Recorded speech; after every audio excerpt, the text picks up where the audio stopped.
There is a lot of planning lingo out there. It's cool, I got your back. Adaptive reuse is when a building gets reused instead of demolished and adapted to a new purpose. This old motel is now the Metlo office building. BRT travels farther between stops and usually runs on a dedicated lane. A complete street provides safe passage for people in cars, on bikes, and on foot.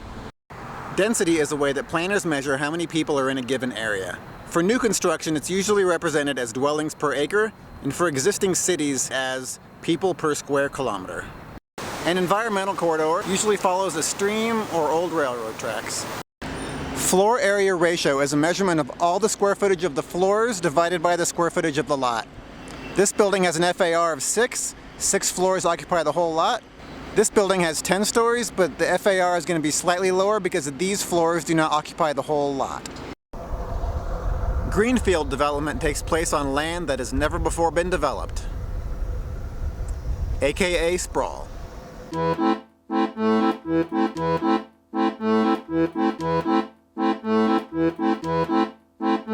H is for historic preservation. In Denver, to qualify as a historic building, it needs to meet 2 of the 3 requirements of being architecturally, geographically, or historically significant. Infill is when you fill in the gaps of the urban fabric with new construction. A joint powers authority is an entity created from smaller authorities like a local government, or a utility, or a transportation district. Because when we work together, we can do more. A kiss and ride is a transit stop with no parking, so you have to get dropped off with a kiss from your schmoopy. Light rail is basically a streetcar with its own right-of-way. Mixed use can apply to a building or a neighborhood. New urbanism is a response to the unchecked suburbanism of the latter half of the 20th century.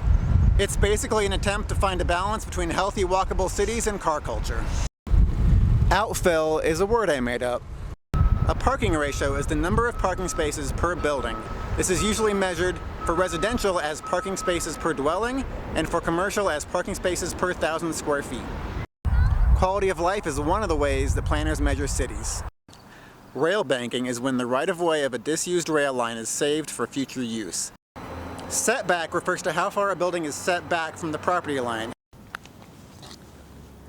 A terminating vista is when a building stands at the end of the street commanding the view. Terminating vistas can really help provide a sense of place in an otherwise large city. Urban planning is... View planes preserve views from one location to another. Here in Denver, Wash Park has a view plane that does not allow any new construction to block views of the mountains. Walkability is a measure of how friendly a place is to walking. Good walkability has huge benefits for a city.